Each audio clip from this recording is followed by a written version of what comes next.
Hello and warm welcome. I hope all of you are fine.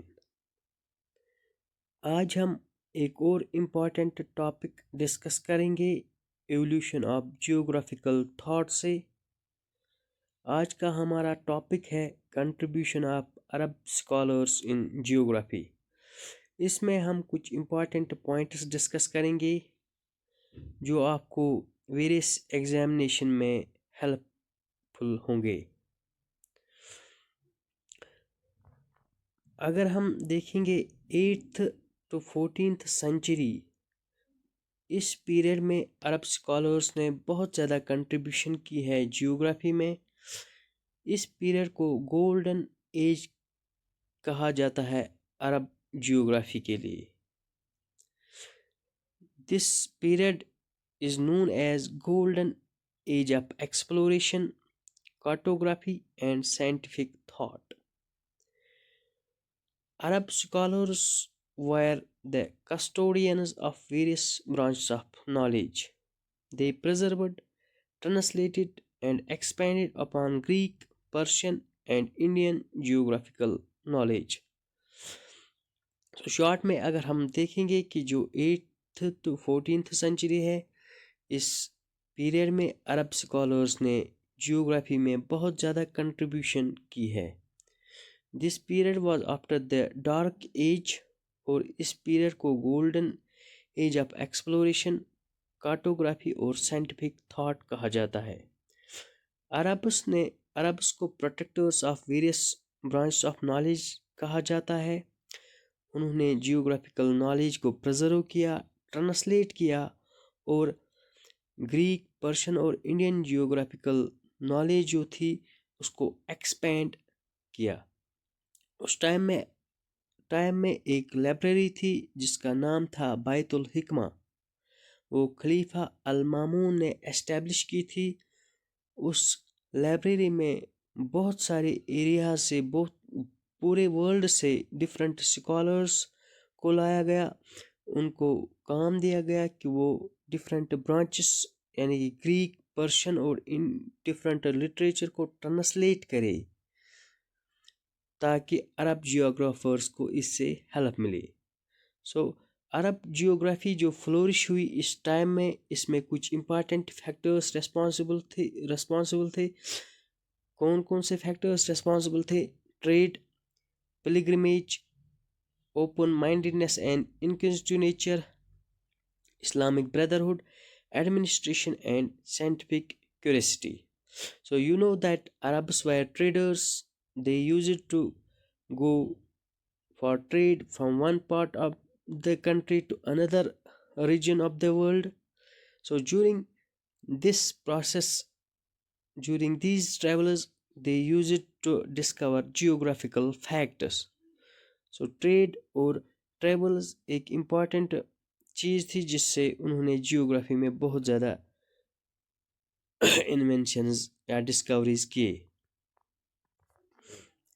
अगर हम chronological order देखेंगे अरब scholars का, जिनमें पहले था अल बल्की, अल मसूदी, उसके बाद इब्न हक्काल, अल Biruni, Ibn Sina, Al Idrisi, Ibn Battuta and Ibn Khaldun. These are the most important geographers of Arab geography, and they have contributed immensely in the subject of geography.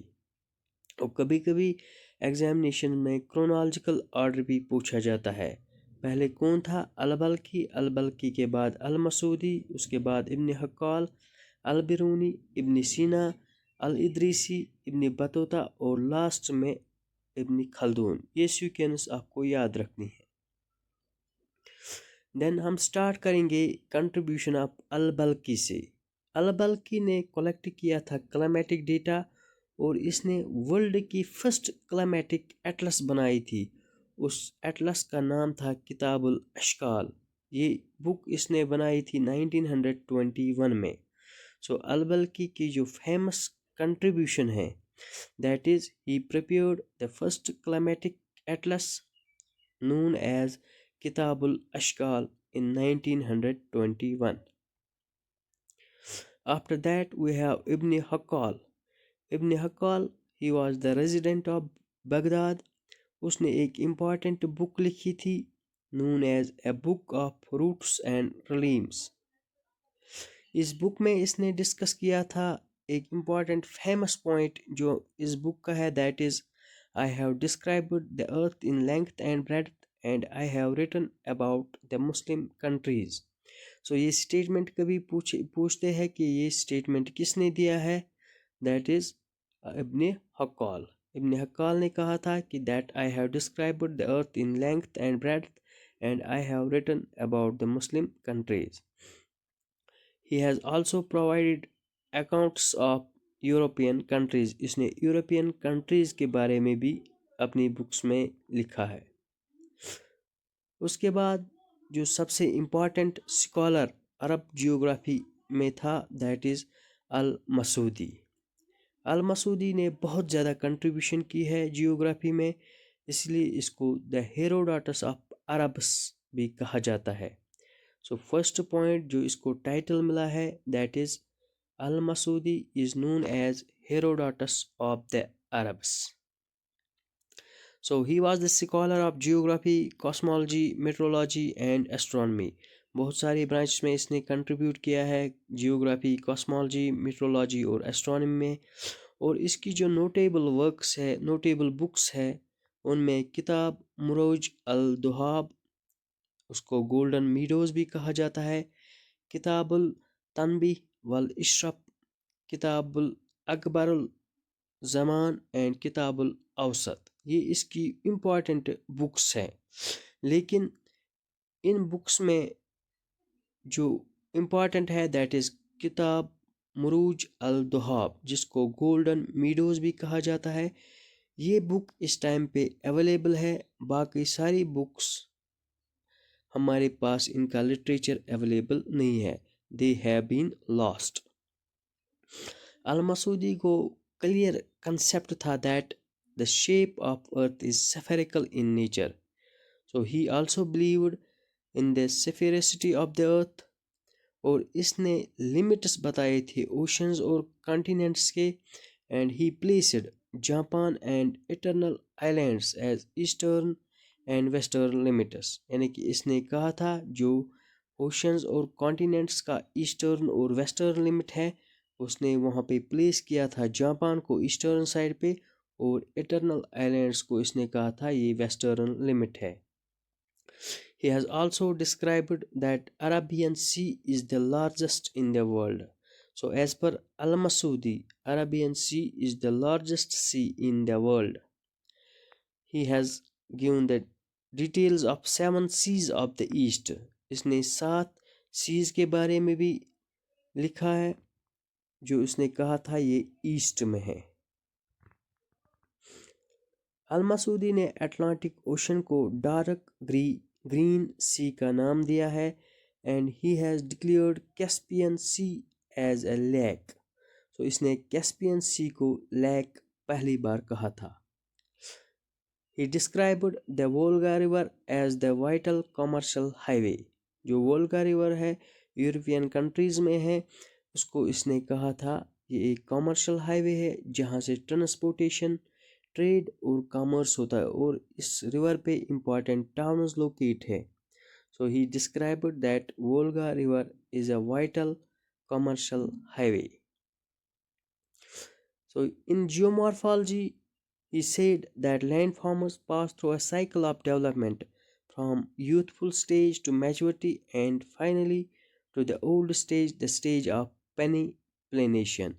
यानी कि अगर आप देखोगे तो ये statement it is related to the Davis cycle of erosion. इसने भी कहा था कि लैंड फॉर्म्स जब डेवलप होती है, it gets developed through 3 stages: youthful stage, maturity और ओल्ड स्टेज. और लास्ट वाला जो ओल्ड स्टेज होता है, it is also known as stage of peneplanation. So environment की बात अगर हम करेंगे, environmental determinism, he was a determinist. और इसने कहा था कि the power of earth varies in its influence on man on account of 3 factors. यानी कि 3 इंपॉर्टेंट फैक्टर्स जो इम्पैक्ट करते हैं इंसान पे, मैन पे, वो कौन कौन से है? Water, natural vegetation and topography. So इसमें भी आपको याद रखना है कि अल मसूदी ने अटलांटिक ओशन को डार्क ग्रीन सी कहा था, उसने कैस्पियन सी को पहली बार लेक बोला था, and he has described the Volga river as a vital commercial highway. Al Masudi को कंसेप्ट था about the land formers, land form development के रिलेटेड। इसने कहा था कि land formers are developed through 3 stages, youthful stage, maturity and old stage. और ये भी याद रखना है कि अल मसूदी एक एनवायरमेंटल डिटर्मिनिस्ट था। He believed in the philosophy of determinism, that is, the power of earth varies in its influence on man on account of 3 factors: water, natural vegetation and topography. Al Masudi ने Nile river का correct source बताया था। He said that the correct source of Nile River is in Abyssinia, which is known as, in today's context, it is known as Egypt. सो इसने correct source बताई है Nile river की। And उसने अल Masudi जो था, he was a climatologist, he explained the monsoons in Arabian Sea and Bay of Bengal. You know that monsoon word has been derived from the Arabic word mosem, which means season. So ये contribution पहले अल Masudi ने की थी। इसने पहले monsoon effect discover किया था Arabian सी और बे ऑफ बंगाल में। He noted the utility of wind as a source of energy, citing windmills in साजिस्तान। एक और इम्पॉर्टेंट पॉइंट इसने कहा था कि हम विंड को इस्तेमाल कर सकते हैं फॉर एनर्जी पर्पस के लिए, एंड इसने एग्जांपल दी थी विंड मिल्स इन साजिस्तान की। रीजनल जियोग्राफी में भी अल मसूदी ने सिग्निफिकेंट कंट्रीब्यूशन की है। उसने डिस्क्राइब किया था कुछ इम्पॉर्टेंट रीजन्स को, लाइक शाम यानी कि सीरिया, पर्शिया जिसको हम आज ईरान भी कहते हैं, और सेंट्रल एशिया की रीजनल जियोग्राफी को इसने डिस्कस किया था। सो शॉर्ट में अल मसूदी ने रीजनल जियोग्राफी में भी कंट्रीब्यूशन की है। उसने डिस्कस किए थे शाम, पर्शिया और सेंट्रल एशिया का। एक और इम्पॉर्टेंट पॉइंट अल मसूदी ने कहा था, जो ओशन वाटर कलर की जो वेरिएशंस है, ये सैलिनिटी की वजह से है। ये भी बहुत बार पूछा गया है एग्जामिनेशन में, who stated that variation in ocean water colour is due to salinity. तो इसका जो करेक्ट ऑप्शन होगा that is Al Masudi. Al Masudi ने ये स्टेटमेंट दिया था। So on the basis of language he divided the habitable world into 7 nationalities. So language की बुनियाद पे इसने वर्ल्ड को 7 नेशंस में डिवाइड किया था। कौन कौन से थे?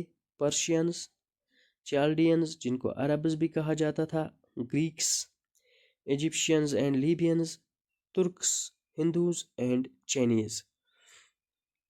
So on the basis of language he divided the world into 7 nationalities. तो अल मसूदी की इम्पॉर्टेंट कंट्रीब्यूशंस हैं जियोग्राफी में। फर्स्ट इम्पॉर्टेंट कंट्रीब्यूशन जो आप याद रखोगे, that he has written a number of books. Famous किताब जो इसकी है दैट इज़ किताब मरूज अल दुहाब, उसको गोल्डन मीडोज भी कहा जाता है। बाकी बुक्स उसकी अवेलेबल नहीं है। He also believed in the sphericity of the earth. उसने लिमिट्स ऑफ ओशंस और कॉन्टिनेंट्स भी बताए हैं। जापान और इटरनल आइलैंड्स को इसने ईस्टर्न और वेस्टर्न लिमिट कहा है। He described that Arabian sea is the largest in the world. उसके बाद उसने अटलांटिक ओशन को डार्क ग्रीन सी कहा है। He declared Caspian C as a lake, Volga river as a vital commercial highway. He also discussed that landforms pass through a cycle of development from youthful stage to maturity and finally to the old stage, that is stage of peniplenation. उसके बाद इसने Nile river का correct source बताया है।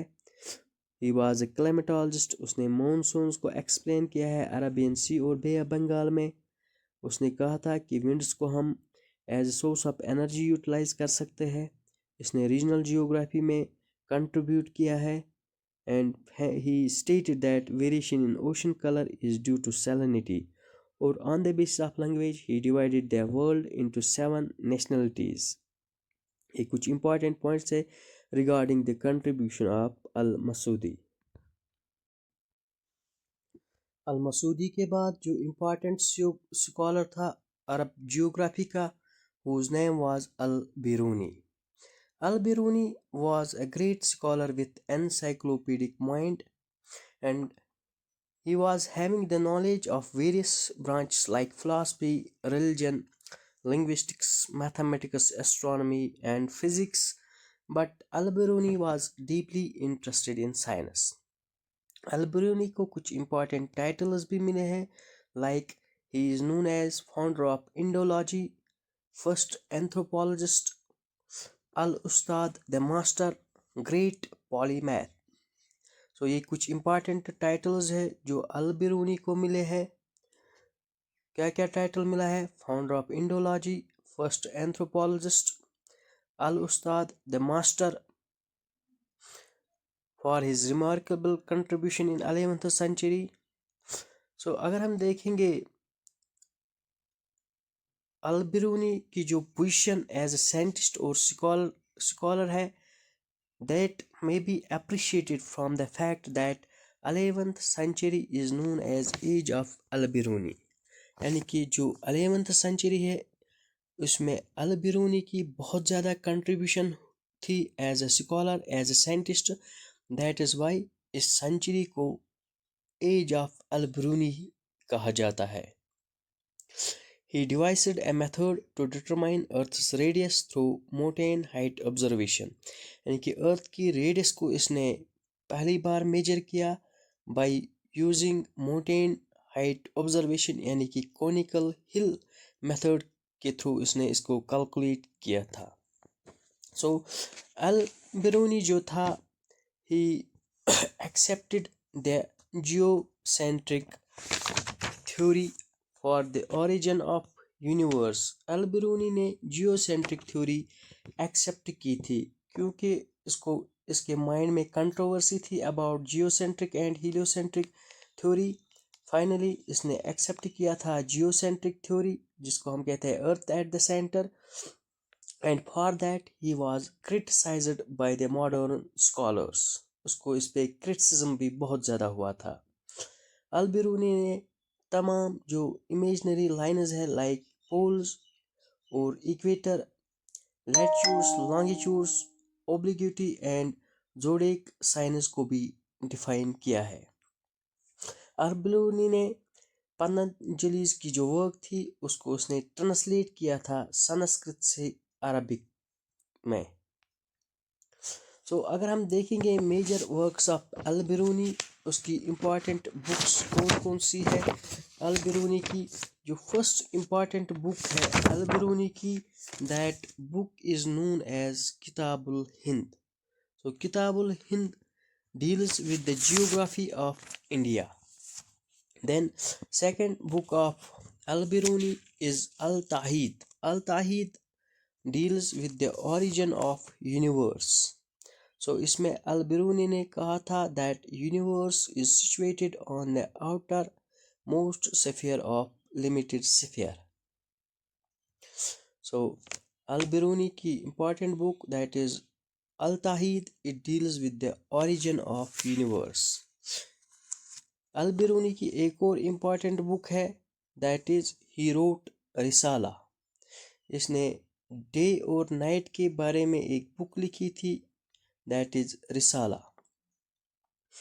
Moment of the sun पे इसने book लिखी थी, that book is known as किताबुल तहकीक एंड हरकतुल शमस। सो हरकतुल शमस deals with moment of the sun.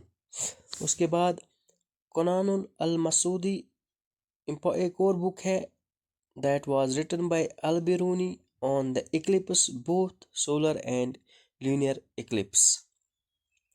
उसके बाद एक और बुक है अल कुनानुल अल-मसूदी, that book deals with the king Masud of Afghanistan. रशकतुल हिंद एक और बुक इसने लिखी है, that is the zodiac in India, यानी कि जो 12 साइंस है उस रिलेटेड इसने एक और बुक लिखी है, दैट इज रशकतुल हिंद. So these are the some important books of Al-Biruni: Kitabul Hind, Al-Tahid, Risala, Kitabul Tahqiq, and Kitabul Harkatul Shams, Kananul Al-Masudi, Al-Kananul Al-Masudi, Rashkatul Hind. So अगर हम contributions देखेंगे टाइम और calendar science में, he studied the calendars of various civilizations, इसने time zones को study किया है.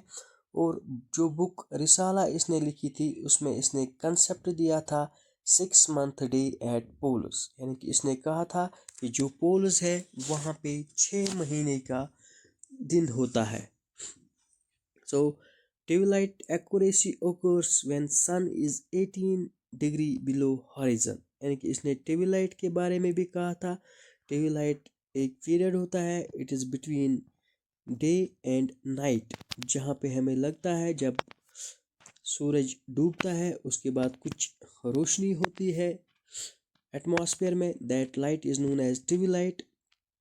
And he believed that sun when twilight occurs, sun is at 18 degree below horizon. और ये जो स्टेटमेंट है ये बिल्कुल एक्यूरेट स्टेटमेंट है, and modern scientists have proved that as well. So tidal theory में इसने एक्सप्लेन किया था टाइड्स को. Tides are caused due to various phases in the moon. For example, during new moon and full moon, high tides are caused, जिनको spring tides कहते हैं. और इसने टाइड्स की डिस्क्रिप्शन दी थी at Somnath. So palaeontology you know is the study of fossils. इसने कंपेयर किया था फॉसिल्स को across different regions, and he concluded that ancient existence of ancient seas in Arabia and Jordan. So इसने फॉसिल एविडेंस की base पे different ancient seize को discuss किया था. सो फर्स्ट स्कॉलर था अल-बिरूनी, जिसने इंडस की एक्यूरेट डिस्क्रिप्शन दी है. इसने इंडस रिवर का ओरिजिन, इसका कोर्स और फ्लडिंग पैटर्न्स को डिटेल्ड डिस्कस किया है. He also said that Indo-Gangetic plain was formed by river silt. So Indo-Gangetic plain के रिलेटेड भी इसने कंसेप्ट दिया था कि जो Indo-Gangetic plain है ये रिवर सिल्ट की डिपोजिशन की वजह से बना है. और इस प्लेन को as you know we can say this plain is known as aggradational plain. Then Al-Biruni ने रीजनल जियोग्राफी ऑफ इंडिया के बारे में भी बहुत कुछ लिखा है. उसने एक्यूरेट एक्सटेंट दिया है from Kashmir to Deccan plateau. He has discussed the monsoon is the main source of rainfall in India. इसने एक्यूरेटली आइडेंटिफाई किया है दैट कश्मीर और पंजाब में जो विंटर रेनफॉल होती है उसकी एक्यूरेट आइडेंटिफिकेशन की है. सो रीजनल जियोग्राफी ऑफ इंडिया में इसने एक्यूरेट एक्सटेंट दिया है कश्मीर से डेक्कन प्लेटू तक. और इंडिया में जो रेनफॉल होती है that is it is due to monsoon, इसका भी डिस्कस किया है. और winter rainfall of Kashmir and Punjab को भी इसने अपनी बुक्स में डिस्कस किया है. सो far as mapping is concerned, he has accurately estimated the known habitable world's length from China to Morocco and Spain. यानी कि इसने जो नोन वर्ल्ड है इसकी एक्यूरेट एस्टिमेशन की है चाइना से मोरक्को और स्पेन तक. He has divided the world into 7 divisions, जिसको 7 अकालीम भी कहते हैं. So these are some important contributions of Al-Biruni in geography, जिसमें आपको कुछ इसके टाइटल्स याद रखने हैं. इसको क्या कहते थे? Founder of Indology, first anthropologist, Al Ustad the master, great polymath. एक और स्टेटमेंट जो याद रखना है आपको, that is 11th century is known as age of al-Biruni because of his contribution, because of his position as a scholar and scientist. उसने एक method device किया था जिससे हम अर्थ की रेडियस को कैलकुलेट कर सकते हैं। उस मेथड को कहते हैं कोनिकल हिल ऑब्जर्वेशन मेथड या माउंटेन हाइट ऑब्जर्वेशन मेथड। इसने जियोसेंट्रिक थ्योरी एक्सेप्ट की थी। इसने पतंजलि की वर्क को ट्रांसलेट किया था संस्कृत से अरबिक में। उसकी कुछ इंपॉर्टेंट बुक्स है किताबुल हिंद, that is geography of India, अल ताहिद, ऑरिजिन ऑफ यूनिवर्स, रिसाला डे एंड नाइट, किताबुल तहकीक एंड हरकतुल शम्स that deals with moment of the sun, कुरानुल अल मसूदी deals with solar and lunar eclipse, and Al-Kanal al-Masudi deals with the King Masood of Afghanistan, and Rashkatul Hind deals with Zodiac in India। तो ये कुछ इसकी important works है। इसने special attention दिया था कैलेंडर्स ऑफ डिफरेंट नेशंस को। He studied the time zones of various nations. उसने कंसेप्ट दिया था 6 months of day at poles. इसने twilight एक्यूरेसी मेजर की थी, that twilight occurs when sun is below 18 degree below horizon। Tidal theory को इसने explain किया था, that tides are caused by moon phases। Palaeontology में इसने कंपेयर किया था फॉसिल्स को अक्रॉस रीजन्स। और ही was the first scholar who has given accurate description of Indus river origin course and flooding patterns. इसने कहा था जो इंडो गंगेटिक प्लेन है, it is formed by river silt.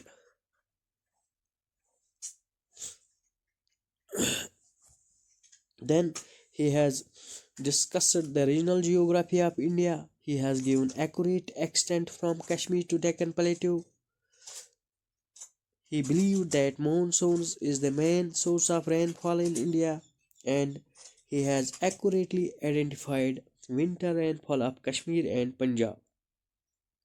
In mapping, he accurately estimated the known habitable world's length from China to Morocco and Spain, and he believed that the world was bounded by seas, and he divided the world into 7-fold divisions known as seven Akali. Then another important scholar was Al-Idrisi. Al-Idrisi is given the title the cartographic revolutionary। So 12th century में Al Idrisi ने contribution किया है। ज़्यादातर इसने cartography में contribute किया है। Cartography is the study of map making, art and science of map making. So that's why he is known as the cartographic revolutionary। He has contributed immensely in the development of maps। His key work in 1154 is Amusements for Him Who Desires to Travel Around the World। This book is also known as Roger's book। इसने एक important book लिखी है, उस book का नाम था Amusements for Him Who Desires to Travel Around the World। इस book को रॉगर्स बुक भी कहते हैं। अल मसूदी अल इदरीस की जो इम्पॉर्टेंट कंट्रीब्यूशन है, उसने टॉलमी की बुक को करेक्शन की थी। He made corrections to Ptolemy's book. He has given precise river courses of Danube and Niger. यानी कि जो डेनूब और नाइजर रिवर है, इसका एक्यूरेट कोर्स इसने दिया है। इसके accurate length, dimensions, mouth and up to sea इसने पूरा कुछ लिखा है। He believed that Indian Ocean is not a closed sea. Ptolemy का कंसेप्ट था that Indian Ocean is closed sea. इसने इस कंसेप्ट को करेक्ट किया और कहा इंडियन ओशन क्लोज्ड सी नहीं है। इसने रिजेक्ट किया था ग्रीक की 5 क्लाइमेटिक क्लासिफिकेशन को। 5 जोन्स जो क्लाइमेट्स के दिए थे ग्रीक ने, कौन कौन से जोन्स थे? 1 torrid zone, 2 temperate zones and 2 frigid zones. इसने इस क्लासिफिकेशन को रिजेक्ट किया था। सो कार्टोग्राफी में अगर हम देखेंगे, he made the world map with south orientation. इसने वर्ल्ड मैप बनाया था, उसकी ओरिएंटेशन जो थी that was towards south. So Arab geography के जो तमाम मैप्स थे उनकी ओरिएंटेशन साउथ की ओर थी, एंड कि south orientation is the common future of Islamic maps. In map इसके जो मैप था उसको सिल्वर मैप भी कहा जाता है. इस मैप में इसने रेक्टेंगुलर प्रोजेक्शन इस्तेमाल की थी और इसने ये king Roger second of Sicily के लिए बनाया था. उसके बाद इसने climatic classification sophisticated climatic classification provide की थी based on observed climatic patterns. So short में अगर हम देखेंगे अल इदरीसी की जो कंट्रीब्यूशन है, फर्स्ट आपको इसकी बुक याद रखनी है, amusements for him who desires to travel around the world. उसको रॉगर्स बुक भी कहते हैं. उसने टॉलमी की बुक की करेक्शंस की है. Precise river course of Danube and Niger दिया है. इंडियन ओशन को इसने कहा था ये एनक्लोजर सी नहीं है. He rejected Greeks 5 climatic zones. Cartography में इसने वर्ल्ड मैप बनाया था विद साउथ ओरिएंटेशन. उसको सिल्वर मैप भी कहते हैं. He used rectangular projection system.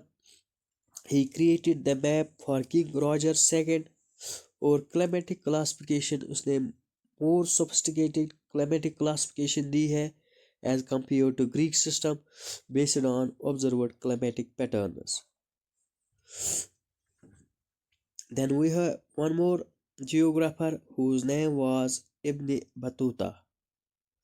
Ibn Battuta का अगर हम देखेंगे इसको टाइटल ही मिला है द अल्टीमेट ग्लोबल ट्रैवलर. उसने अपनी लाइफ में 28 years तक ट्रैवल किया and he has covered 75,000 miles. Ibn Battuta served in the court of Muhammad bin Tughlaq. He was an ambassador to Yuan dynasty China. He became the chief Qazi of Maldives Islands. So कुछ important points. पहला कि ये ultimate global traveller था. उसने 28 साल तक travel किया और 75,000 miles इसने ट्रैवल किए हैं. He worked in the court of Mohammad bin Tughlaq. Mohammad bin Tughlaq जो तुगलक डायनास्टी का एक इम्पॉर्टेंट किंग था, उसकी कोर्ट में इसने सर्व किया है. उसको एम्बेसडर भेजा गया था यॉन डायनास्टी चाइना के लिए. और मालदीव्स आइलैंड जो मालदीव्स कंट्री है वहाँ का ये चीफ काजी भी बना था, यानी कि जज भी बना था वहाँ पे. उसने एक इम्पॉर्टेंट बुक लिखी थी. His book is known as रिहला द ट्रैवलर्स. इसमें इसने सॉइल्स, एग्रीकल्चर, इकोनॉमी और political history of the Muslim world को डिस्कस किया है. So his important book is रिहला द ट्रैवलर्स, जिसमें इसने मुस्लिम वर्ल्ड की soils, agriculture, economy, political history as well as anthropology को भी डिस्कस किया है. He disproved Aristotle's torrid zone theory. इसने एरिस्टोटल की जो टॉरिड जोन थ्योरी थी, टॉरिड जोन थ्योरी कहती थी दैट टॉरिड जोन जो है इक्वेटोरियल जोन जो है it is too hot for human habitation. इसने कहा था कि इक्वेटर में ह्यूमन हैबिटेशन पॉसिबल नहीं है. तो इसको इसने डिस्प्रूव किया है. इसने इस थ्योरी को एक्सेप्ट नहीं किया था. इसने एग्जांपल दी थी that equatorial East Africa's climate was less extreme and inhabited by native tribes. इसने कहा था जो इक्वेटोरियल रीजन ईस्ट अफ्रीका में है इसका जो क्लाइमेट है वो लेस एक्सट्रीम है, that is not too hot not too cold and it is inhabited by native tribes. और वहाँ पे बहुत ज़्यादा ट्राइब्स रहते हैं. सो शॉर्ट में इब्न बतूता की आपको 2-4 पॉइंट्स इंपॉर्टेंट याद रखते हैं. एक तो ये ग्लोबल ट्रैवलर था. दूसरा point he served in the court of Mohammad bin Tughlaq. तीसरा point he was the chief qazi of Maldives islands. इसके बाद एक और point, his book is known as रिला। और एक और point, he disproved Aristotle's torrid zone. उसके बाद जो last important geographer Arab geographers में से था, उसका नाम था इब्न खल्दून। इब्न खल्दून को लास्ट ग्रेट अरब जियोग्राफिकल कंट्रीब्यूटर भी कहा जाता है। उसको founding father of modern historiography, sociology and economics भी कहते हैं।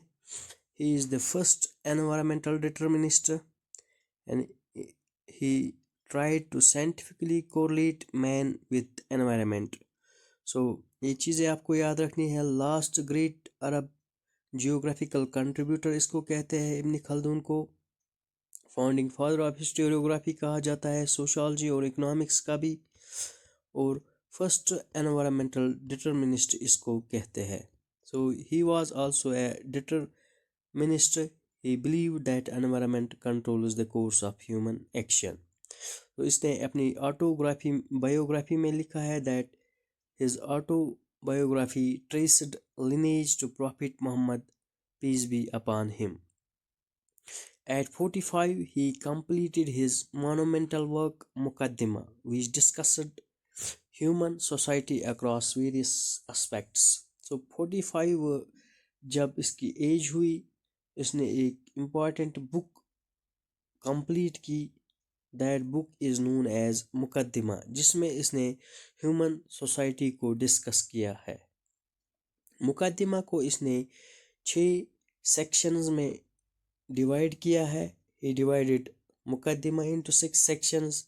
उसमें इसने कवर किया था civilisation, geography, anthropology, nomadic versus sedentary cultures, dynasties, urban and rural life, professions and classification of sciences.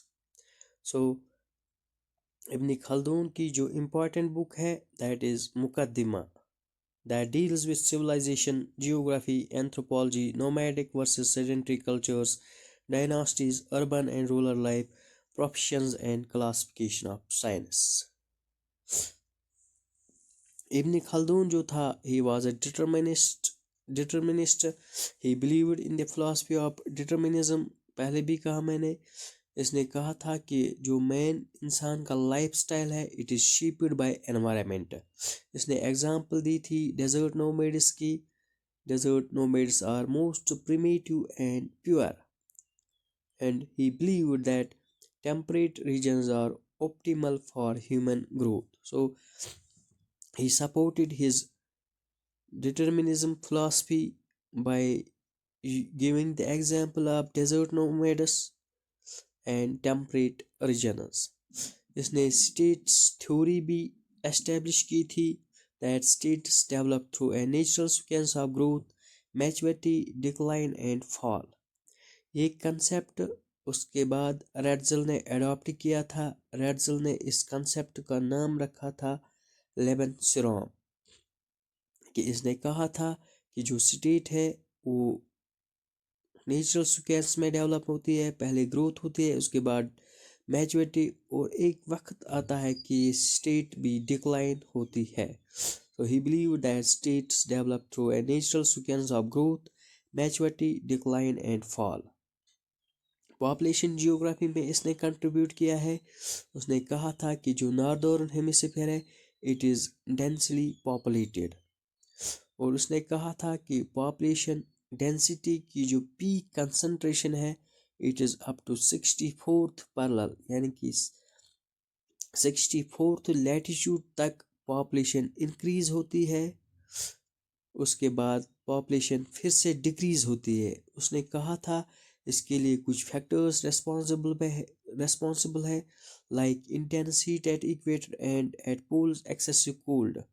उसने कहा था कि पोल्स और इक्वेटर में पॉपुलेशन कंसंट्रेशन कम होती है क्योंकि इक्वेटर पे ज़्यादा हीट होती है और पोल्स पे ज़्यादा सर्दी होती है। So as a result of this, population concentration is less in equator, but it increases up to 64th parallel and again decreases up to poles. So he stated that temperate regions are conducive to human growth and settlement. So इसने कहा था कि जो temperate regions है ये human growth और settlement के लिए suitable है. शॉर्ट में अगर हम देखेंगे इब्न खल्दून की जो contributions है, फर्स्ट आपको याद रखना है he was the first environmental determinist who tried to scientifically correlate man with environment. His most important work is Muqaddimah, which discusses human society across various aspects. Muqaddimah is divided into 6 sections. उसके बाद he was an environmental determinist. He stated that man's lifestyle is shaped by environment. He believed that desert nomads are most primitive and pure, and temperate regions are optimal for human growth. He has given the states theory that states develop through a natural sequence of growth, maturity, decline, and fall, a concept later adopted by Ratzel. In population geography, he stated that northern hemisphere is more densely populated and peak concentration is around 64th parallel. He believed that intense heat at equator and excessive cold at poles are not conducive for human habitation. So temperate regions are conducive for human growth and settlements. And अगर हम देखेंगे other की contributors में से इब्न सीना, जिसको एविसीना भी कहा जाता है, उसने डेनुडेशन और वेदरिंग स्टडी की है. उसने थ्योरी दी थी that mountains are constantly eroded by rivers, highest peaks are resistant to erosion. So ये इसने थ्योरी दी थी. इसको हम डिफरेंशियल इरोजन कंसेप्ट भी कहते हैं. यानी कि डिफरेंशियल इरोजन कंसेप्ट इब्न सीना ने दिया था. डिफरेंशियल इरोजन कंसेप्ट का मतलब ये होता है कि जो सॉफ्ट रॉक्स है वो रिमूव होती है, while as hard rocks are resistant to erosion. He also interpreted fossils in high mountain rocks as evidence of nature's attempt to create life that ultimately failed. So fossil study की थी इसने high mountains में. उसने कहा था ये nature का attempt है तो क्रिएट लाइफ बनाने के लिए, but this attempt fails. So short में इब्न सीना का आपको याद रखना था, इसने डिनोडेशन और वेदरिंग को स्टडी किया था. इसने कहा था जो माउंटेन्स है वो उनमें कॉन्स्टेंटली इरोजन होता है बाय रिवर्स.